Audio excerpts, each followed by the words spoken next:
Crônicas do Amanhecer. Por Feijão, Centro Espírita Allan Kardec. Balneário Gaivota, 9 de outubro de 2017. A Venezuela será uma nova Cuba? Esta é a grande questão que se apresenta diante da radicalização política vivida pela Venezuela desde 2014. É fato que os dois países caribenhos possuem uma retórica anti-imperialista e uma aproximação ideológica desde 1998, quando Hugo Chávez foi eleito pela primeira vez. Desde então, o líder bolivariano buscou em Cuba uma parceria estratégica enquanto vendia petróleo subsidiado à ilha, recebia assistência nas áreas de saúde, educação e até militar. Os argumentos que ressaltam a proximidade entre os países ganham ainda mais força diante do contexto atual, em que os traços autoritários do governo de Nicolás Maduro e a grave crise econômica do país lembram a rigidez política cubana e o período especial dos anos 1990, em que as condições de vida na ilha se deterioraram dramaticamente. O governo cubano é oriundo de um processo revolucionário, que utilizou táticas de guerrilha para derrubar a ditadura de Fulgencio Batista. As instituições cubanas, na prática, foram reconstruídas do zero a partir da Revolução. O contexto da Guerra Fria contribuiu para alimentar a retórica do perigo imperialista nas décadas que se seguiram, reforçando a ideia de que o governo comunista seria a única alternativa de defesa da soberania cubana. A chegada de Chávez ao poder, contudo, seguiu os procedimentos institucionais já existentes, por meio de uma expressiva vitória eleitoral. Apesar de os países alimentarem o mesmo discurso de inimigo externo, o projeto nacional socialista venezuelano foi referendado popular e democraticamente em mais de uma dezena de pleitos. As posteriores mudanças institucionais que ocorreriam no país também foram feitas por meio de procedimentos constitucionais pré-estabelecidos, sem a necessidade de uma ruptura tão violenta como foi o caso da Revolução Cubana. O rápido isolamento de Cuba, por parte dos Estados Unidos, e as posteriores tentativas de intervenção e invasão da Baía dos Porcos, em 1961, e a crise dos mísseis, em 1962 radicalizaram e aceleraram seu alinhamento com a União Soviética.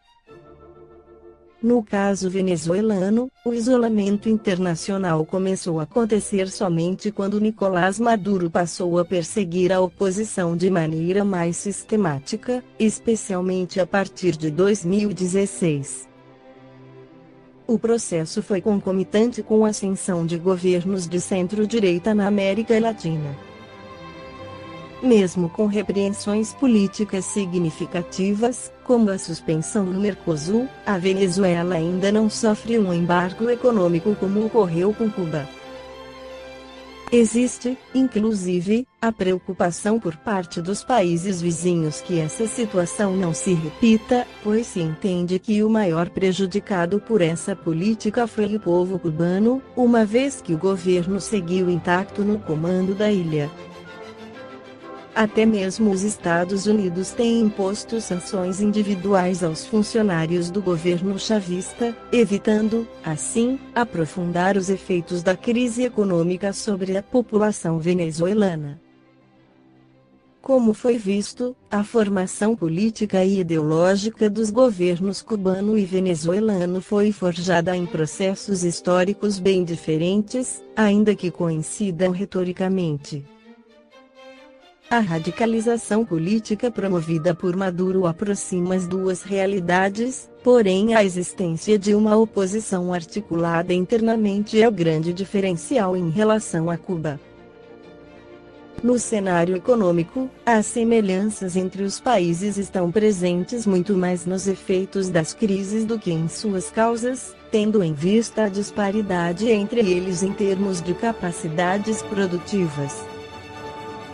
Por fim, a maneira como a comunidade internacional tem lidado com a Venezuela reflete um aprendizado com os erros cometidos no caso cubano.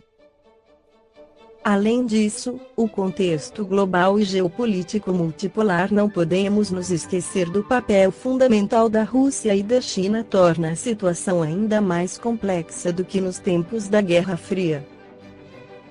Portanto, afirmar categoricamente que a Venezuela é uma nova Cuba pode ser um falso cognato político e requer uma análise mais profunda dos respectivos processos históricos e políticos. Na parte espiritual há uma aproximação dos dois países, como aconteceu também com o Brasil, quando sob o comando do PT, segundo o espírito Ângelo Inácio, pela psicografia de Robson Pinheiro. Segundo o autor, em meados do século XX, na Baía de Guantánamo, na ilha de Cuba, ocorreu uma reunião entre magos negros e seus especialistas. Esse grupo, que forma uma liga de 21 inteligências sombrias do mais alto gabarito, os magos negros, espíritos que não reencarnam há séculos e milênios, grandes iniciados do passado remoto, nos templos da Pérsia, da Babilônia, do Egito, entre outros lugares devotados à prática do mal e ao combate contra a política do Cordeiro, estabelece um plano para dominar a América Latina e o Caribe. Objetivam controlar esse território valendo-se, em síntese, de políticas populistas, portanto de grande apelo popular, e miram principalmente o maior país em população, força econômica e capacidade de influência na região, o Brasil. A motivação dos espíritos rebeldes também se deve à tese difundida por outros médiuns, entre eles o próprio Chico Xavier, no livro Brasil, Coração do Mundo, Pátria do Evangelho, de que o Brasil tem uma espécie de missão ou vocação, o destino de ser um celeiro de ideias de espiritualidade, desempenhando um papel de destaque ao difundir ideais de fraternidade no cenário internacional. Embora essa obra do grande médium mineiro enfrente alguma controvérsia mesmo nas fileiras espíritas, a tese que exprime é tão consensual, mesmo entre espíritos opositores da política do Cordeiro, que eles resolvem, na reunião narrada já no capítulo 1 de O Partido, engendrar estratégias para frustrar tal futuro, comprometendo a ordem, a estabilidade econômica e a saúde espiritual da nação brasileira. O plano tem o apoio dos governos de Cuba, Venezuela, Guatemala. O livro narra as estratégias adotadas pelos espíritos das sombras.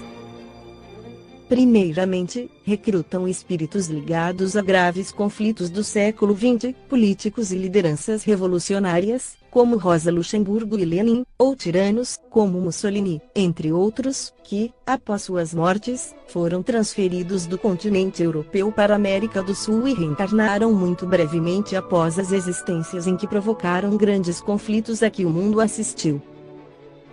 Em segundo lugar, os magos aliam-se a cientistas das sombras e amplificam as ondas de seu pensamento hipnotizador por meio de equipamentos de tecnologia. Usam também recursos de marketing político e procuram vender um discurso que se mostra falso, de valorização do pobre, algo extremamente daninho e autoritário, mas cujo verniz de bondade e altruísmo é capaz de seduzir muitos, sobretudo ingênuos e bem-intencionados, mesmo em meio a espiritualistas. É importante lembrar que a desonestidade, a desonra, a usurpação dos recursos públicos para fins privados são práticas absolutamente antagônicas aos valores do Cristo, que prescreveu e exemplificou a generosidade, o serviço ao próximo, a lisura e a correção de princípios. Ele condenou os poderosos de sua época, denunciou sua hipocrisia, expôs seu mau caratismo e falou como a justiça divina que os condenava.